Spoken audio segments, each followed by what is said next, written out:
Pessoal, então é o seguinte, na nossa aula de filosofia na semana passada, nós falamos, tá? Ainda falamos do ceticismo, do neoplatonismo, e chegamos até a teoria da iluminação divina.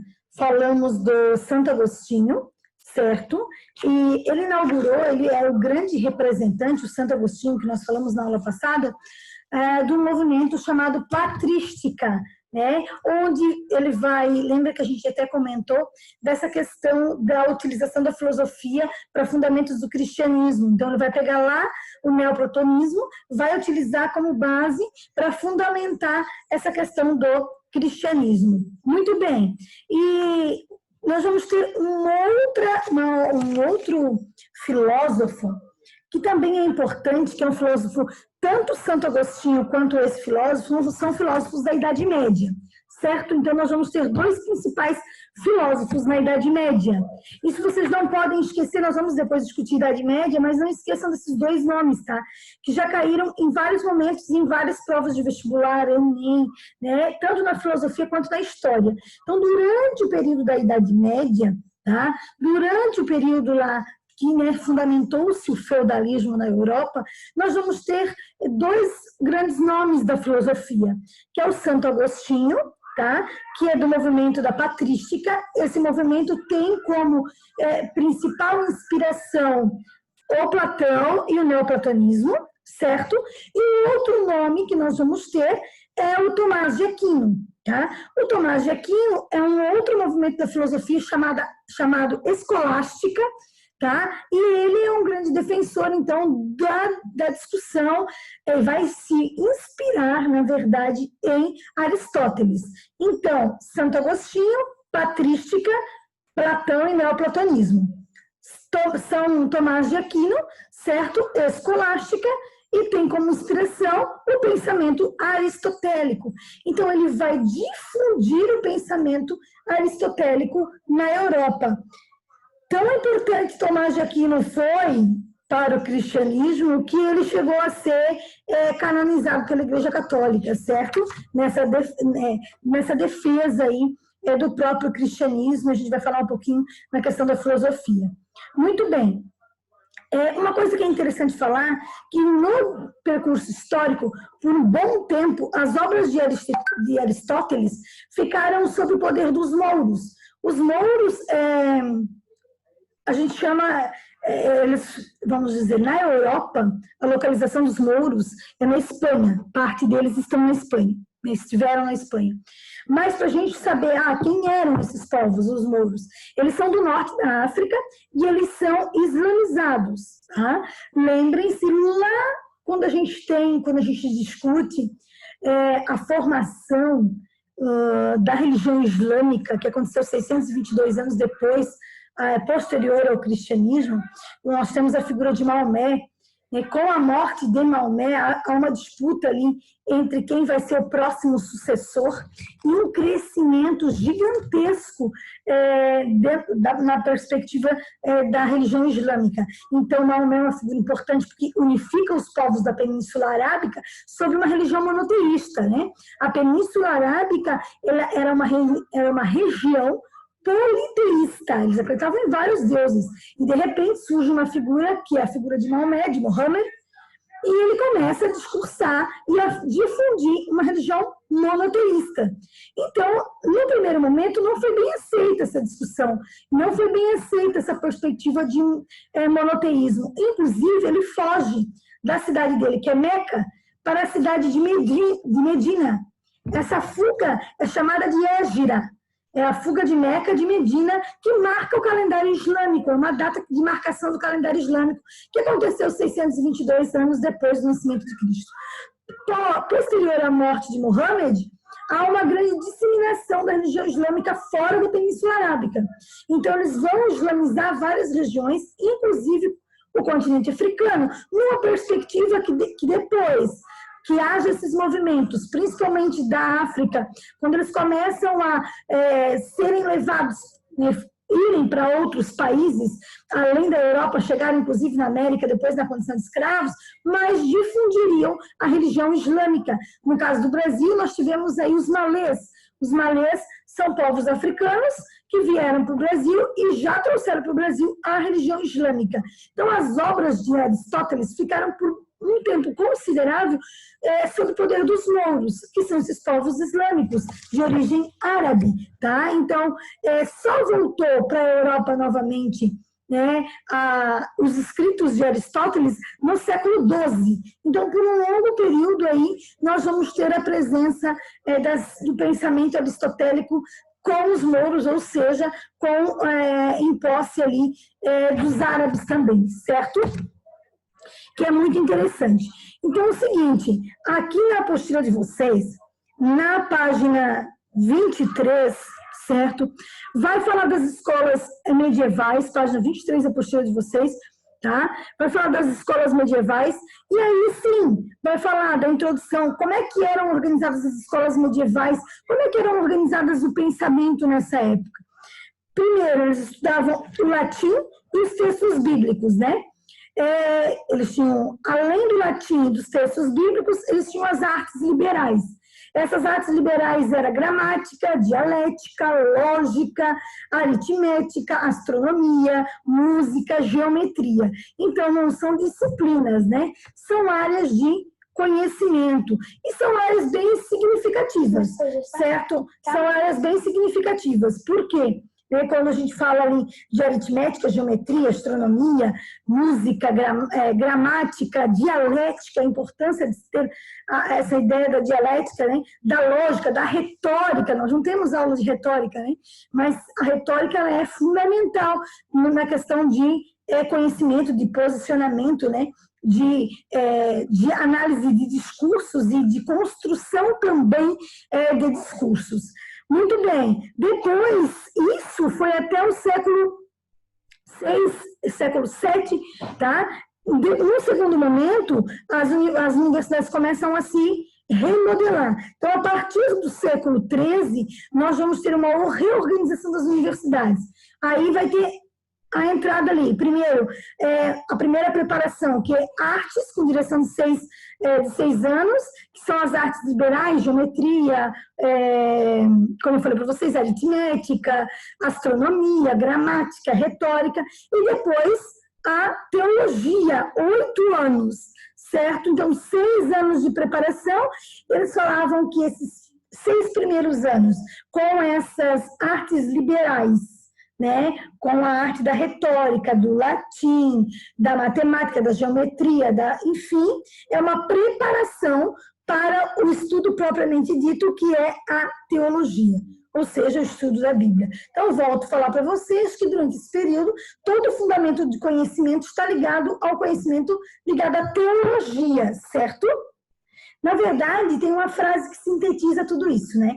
A filosofia está a serviço da teologia, nesse contexto histórico. Eles vão usar a teologia, eles vão usar a filosofia para fundamentar a questão teológica, certo?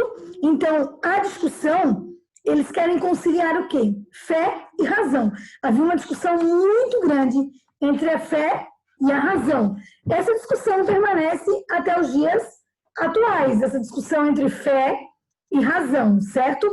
O resultado desta discussão, né, dentro da Idade Média, a perspectiva é conciliar isso, tá? Ou seja, uma está relacionado à outra. Eu preciso da razão, mas para fundamentar a minha fé, principalmente durante esse período da Idade Média. Já a filosofia árabe, já que nós estamos falando que o pensamento aristotélico, ou seja, os escritos de Aristóteles, ficaram por um bom período sob o domínio dos árabes, só voltam para os europeus depois do enfrentamento que os europeus vão ter com os árabes. Dentro desse contexto, a gente tem que lembrar que a gente vai ter, no contexto da Idade Média, início da Idade Moderna, tá, gente? Nós vamos ter as cruzadas, certo? O movimento cristão europeu de libertação, boto entre aspas, né? Libertação da Terra Santa para os cristãos, que é Jerusalém. Então, as 4 primeiras cruzadas, elas tinham um objetivo muito claro: tirar Jerusalém da posse dos muçulmanos, dos árabes. Foram 8 cruzadas. A partir da 4ª cruzada, o objetivo começa a ser alterado, certo? Além deles, né, dos cruzados quererem libertar Jerusalém das mãos dos muçulmanos, tem uma questão comercial, que é o contato com o próprio Oriente, certo? Que vai também estimular esse movimento das cruzadas. Então, tudo isso está acontecendo ao mesmo tempo. A religião islâmica, ela vem numa crescente muito grande, e aí ela começa a desafiar a própria cristandade, né? Então, é uma oposição. Por isso, o movimento das cruzadas, porque o islamismo, né, os muçulmanos, tá, começam a crescer, e aí os cristãos na Europa, que dominam tudo, a gente tem que lembrar que nesse período nós não temos ainda revolta protestante, nós não temos outra concorrência na Europa. Então, nós vamos ter um mundo muito claro aí, né? De um lado, nós vamos ter os cristãos, tá? Os cruzados, os cristãos defendendo Santo Agostinho, São Tomás de Aquino, defendendo a fé cristã, e do outro lado nós vamos ter então os muçulmanos, os árabes, que também estão numa crescente, uma religião que vai crescer muito, e aí é uma concorrência ali para os cristãos, lembrando que os árabes, que os muçulmanos dominam o mar. Quando nós falamos de grandes navegações, os muçulmanos já estão muito à frente, né? Quando os muçulmanos chegam na Península Ibérica, Portugal e Espanha, que é a região de domínio muçulmano, eles ficam de cara que, por exemplo, não havia na Europa ainda nesse momento anestesia, era tudo feito manualmente. Então, e os muçulmanos já tinham desenvolvimento da anestesia, já tinham conhecimentos da medicina muito superiores aos conhecimentos da medicina por parte dos cristãos europeus. Então, dentro da filosofia árabe, nós vamos ter, tá? Eles vão defender tanto Aristóteles, elementos de Aristóteles, né? Vão usar os elementos de Aristóteles, quanto do neoplatonismo, para o desenvolvimento da sua religiosidade. Então, eu só quero deixar claro para vocês que tanto cristãos quanto islâmicos se apegaram na construção do seu discurso, certo? E da fundamentação, da sua fundamentação religiosa, os pensadores que nós consideramos até hoje um dos mais importantes, né? Que é Platão e Aristóteles. Aqui na apostila de vocês vai falar de 2 principais filósofos desse momento, o Avicena e o Averroes. Olha os nominhos, né, gente? Que lindos, os nomes só botaram no fim, tá? Então, o Avicena, ele conciliava o pensamento de Aristóteles com o pensamento neoplatônico e o fundamento religioso islâmico, certo? E aí ele vai falar uma coisa que é interessante. Ele vai falar que a base do conhecimento filosófico, do conhecimento teológico, na verdade, é o Espírito Santo. Então, para ele vai fazer uma defesa, o Avicena, tá? Que a base do conhecimento teológico, certo, é o Espírito Santo. Porque é ele que vai unir a alma do indivíduo e Deus, certo? Ele vai falar do mundo natural, que é tudo que nós, né, vivenciamos, e da teologia, que é o conhecimento, né, que se trata da questão da divindade. E o Averroes, certo? Ele também, esse filósofo, na página 25, vai falar dele o seguinte: para esse filósofo, os possíveis conflitos entre a filosofia e a teologia não passavam de formas diferentes de interpretar uma mesma verdade, certo? Então, tanto a filosofia quanto a teologia são visões diferentes para interpretar para ele uma mesma realidade. Então, ele vai falar da inteligência que cada ser humano tem e da luz que transcende ao homem. Essa luz também é a luz divina, certo? Então, da mesma forma que nós temos lá a teoria da iluminação divina que provém de Deus, aqui na religião islâmica muçulmana também vai se utilizar da filosofia para fazer essa mesma discussão e vai falar dessa emanação divina, certo? Então, que esse conhecimento vem de Deus, certo? Aqui na apostila de vocês também vai falar de Tomás de Aquino, que eu já disse para vocês, não esqueçam dele. O que vocês não podem esquecer, que é mais importante. Filosofia árabe não vai cair em prova, certo? Dificilmente cai em prova. Nunca vi nenhuma prova de nenhum vestibular aqui, tá? De nenhuma, nem de UFSC, nem do FPR, nem de sistema CAF, enfim, nem do Enem, falar de filosofia árabe, certo? De filosofia, né? Fazer esse link. O que mais importante que vocês devem marcar com asteriscos antejolados e não esquecer, tá? E fazer sempre referência a isso, é lembrar que durante o período da Idade Média, a fundamentação teológica, né, que vai fundamentar todo o discurso cristão nesse empoderamento e aí o crescimento, o fortalecimento desse domínio da cristandade, está baseado em dois filósofos, tá? Primeiro, o Santo Agostinho, e aí eu não posso esquecer que o Santo Agostinho representa o movimento chamado patrística, que vai usar o Platão e o neoplatonismo como base. Um pouquinho à frente, nós vamos ter o São Tomás de Aquino, que vai ser parte, e o nome mais importante, da escolástica, que vai defender o Aristóteles, ou seja, que vai partir do pensamento aristotélico. Lembrem que ele foi até canonizado, São Tomás de Aquino, pela Igreja Católica. Então, o Santo Agostinho, ele cristianizou Platão e Plotino, e o São Tomás de Aquino, né, cristianizou Aristóteles, né? Olha o que ele fala. Afirmava, por exemplo, que era possível conhecer as formas inteligíveis com base nos elementos sensíveis por meio da abstração. Lembrem que havia uma divisão, o Platão fazia isso, o mundo sensível e o mundo inteligível.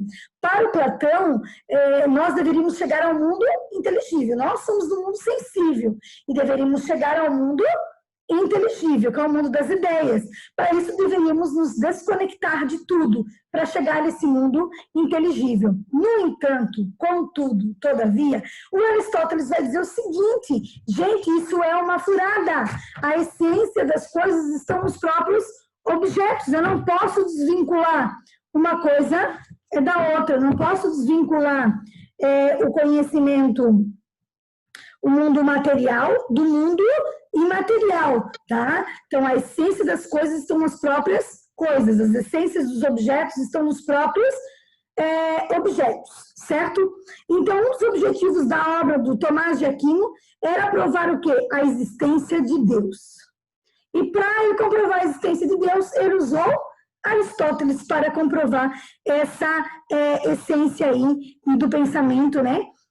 Se baseou em Aristóteles, utilizando argumentos que apoiavam no encadeamento entre causas e efeitos, revelados pelos objetos sensíveis e suas relações, e que permitiam o conhecimento sobre eles. Então, eu analiso, como dizia Aristóteles, o conhecimento sensível, certo? Eu não desvinculo um do outro, mas ele acreditava num poder maior, que emana da questão do divino, né? Então, ele acreditava que a essência, ele busca o Aristóteles para falar que a essência está no próprio objeto, ou seja, está em nós, tá? Então, o Platão dizia o seguinte: eu sou do mundo sensível e tenho que chegar ao mundo inteligível.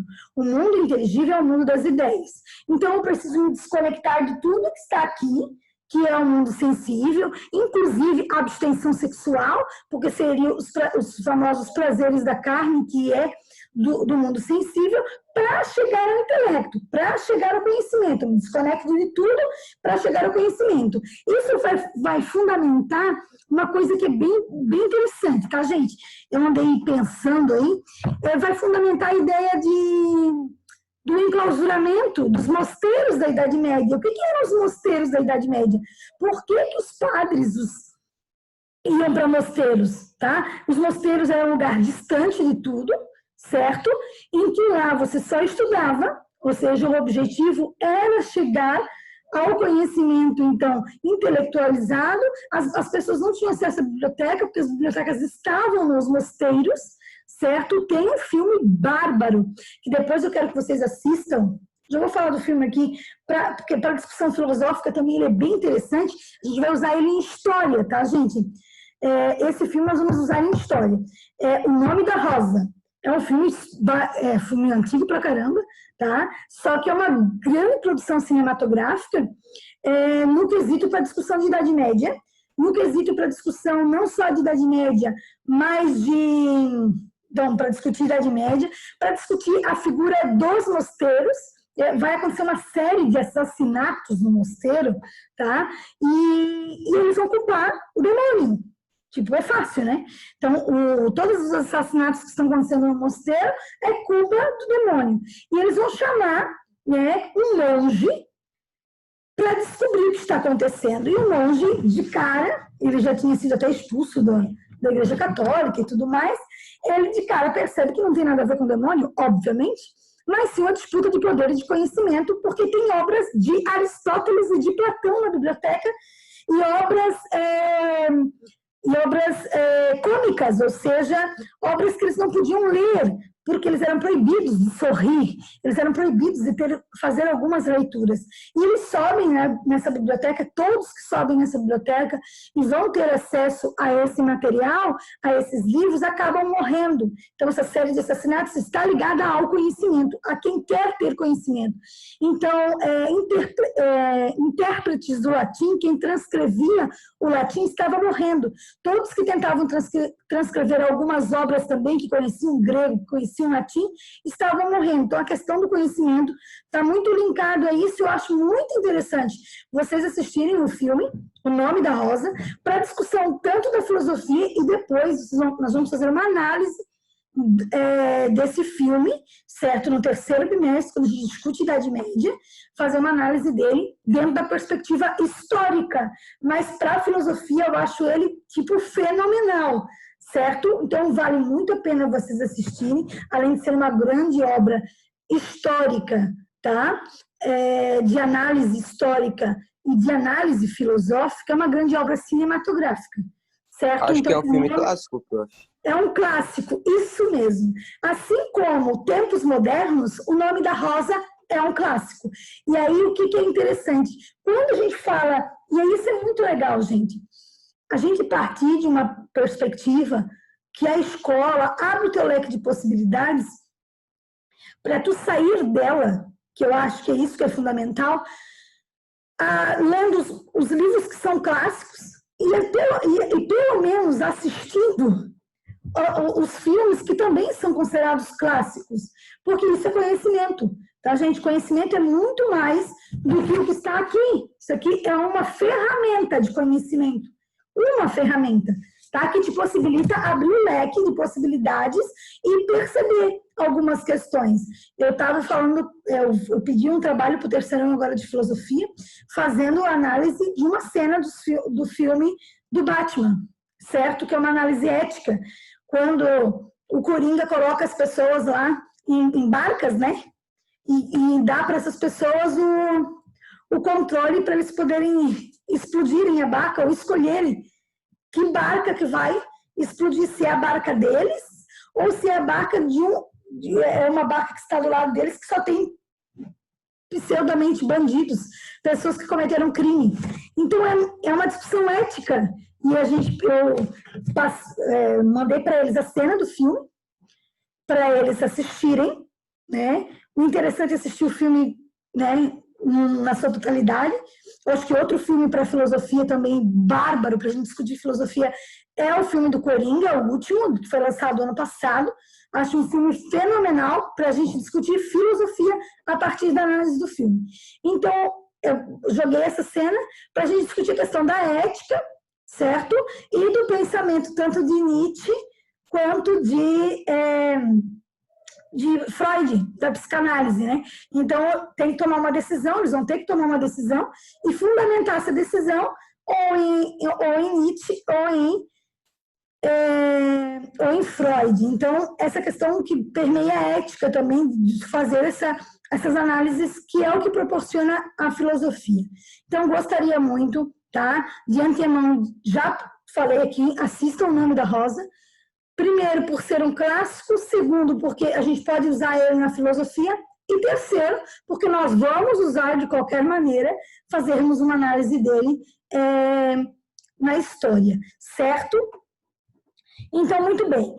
O Tomás, ele negava a possibilidade da contradição entre a filosofia e a teologia. Ele disse que não havia contradição, tá? Porque tanto a fé quanto a razão provinham de Deus. Tanto a filosofia quanto a teologia provinham de Deus. Se eles têm a mesma fonte, certo? Se a razão e a fé elas têm a mesma fonte, então elas não têm contradição entre si. Então ele defendia a não contradição entre a fé e a filosofia. Lá na página tem uma atividade bem interessante, reflexão em ação, tá? Na página 27 da apostila de vocês, última página da apostila, né? Página 27, que fala ali, tem um texto do Gilson ali, filosofia e a teologia diferem por sua finalidade. Filosofia e a teologia diferem por seus respectivos métodos. Ou seja, a teologia nos dá acesso às verdades necessárias à salvação. Por isso, Deus não nos revelou todas as verdades possíveis sobre as coisas. Por conseguinte, ao lado da ciência da revelação ou teologia, há lugar para uma ciência natural, donde a possibilidade de uma filosofia que investiga as coisas como objetos independentes de pesquisa. O teólogo, ao contrário, considera as coisas de um ângulo inteiramente diverso. Por exemplo, o fogo não me interessa enquanto fenômeno físico, mas como manifestação da grandeza de Deus. Aí, número 2 ali. A filosofia e a teologia diferem por seus respectivos métodos. Embora haja problemas que interessam igualmente ao filósofo e ao teólogo, cada qual os trata de maneira distinta. O filósofo tira seus argumentos das essências das coisas, ou seja, de suas próprias causas, de suas causas próprias.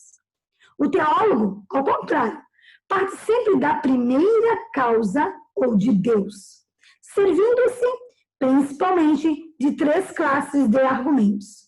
Ora, afirma uma verdade, baseando-se na autoridade da revelação divina, ora, apela à glória infinita de Deus, cuja perfeição se trata de salvaguardar, ora, reportar-se ao poder infinito de Deus, que transcende os limites da ordem natural, certo? Então, aqui vai falar da filosofia e das causas aí da teologia. Muito bem. Agora eu vou passar para vocês o último trabalho do segundo bimestre para vocês de filosofia, certo? Seguinte, o último trabalho de filosofia de vocês do segundo bimestre, porque semana que vem, sexta-feira que vem, a gente já não tem aula. Não, quinta-feira que vem, a gente vai estar de férias. Então, nós temos aula até quarta-feira. Então, quinta-feira que vem a gente não tem aula. Na outra quinta também não, a gente volta 3 de agosto. A princípio, 3 de agosto, voltamos ainda online, certo? Porque nós não temos uma data. A previsão é voltarmos em agosto para as aulas presenciais, nós não temos uma data definida ainda. Então, 3 de agosto, normalmente voltamos para a aula, a princípio, online. Qualquer mudança, a prof também vai avisar, né? Óbvio. Mas, a princípio, 3 de agosto, voltamos para as aulas online normalmente. Então, é o seguinte, para finalizar, mas a partir de 3 de agosto, naquela primeira semana, vou fazer uma revisão de tudo que a gente fez falando de filosofia para a gente iniciar, depois da início ao terceiro bimestre. Muito bem. Então, esse vai ser o último trabalho avaliativo, tá? Atividade avaliativa de filosofia do segundo bimestre. Seguinte, esse trabalho, vocês vão fazer uma produção textual, certo? Essa produção textual, eu quero que vocês tenham uma proposta de produção de texto na apostila de vocês, mas nós vamos alterar. Ali fala para fazer uma comparação. Mas, nós vamos fazer uma comparação, mas só que de forma diferente. Eu quero que vocês façam a produção de texto de vocês, fazendo uma comparação do pensamento da medievalidade, ou seja, da fundamentação do cristianismo, versus o pensamento aí greco-romano, ou seja, o pensamento grego, pensando ali em Aristóteles, Platão, versus São Tomás de Aquino e Santo Agostinho, tá? Ou seja, vocês vão comparar o pensamento grego, tendo como base Platão e Aristóteles, versus o pensamento da medievalidade e, consequentemente, a fundamentação do cristianismo, que usa como base o pensamento filosófico dos gregos, só que, claro, com uma outra roupagem, com uma defesa de discurso e de pensamento diferente.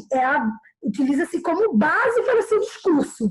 É que nem a gente falou do neoplatonismo, né? Utiliza lá o Platão, mas com uma outra roupagem. Então, a produção de texto de vocês vai estar linkada a vocês escreverem um texto falando sobre a questão do pensamento, falando sobre filosofia versus teologia, tá? Por que filosofia versus teologia?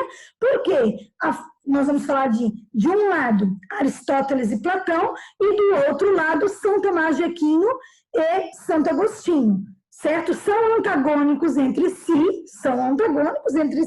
mas ao mesmo tempo que eles são antagônicos entre si, eles, se encontram também. É o que nós chamamos de dialética, né?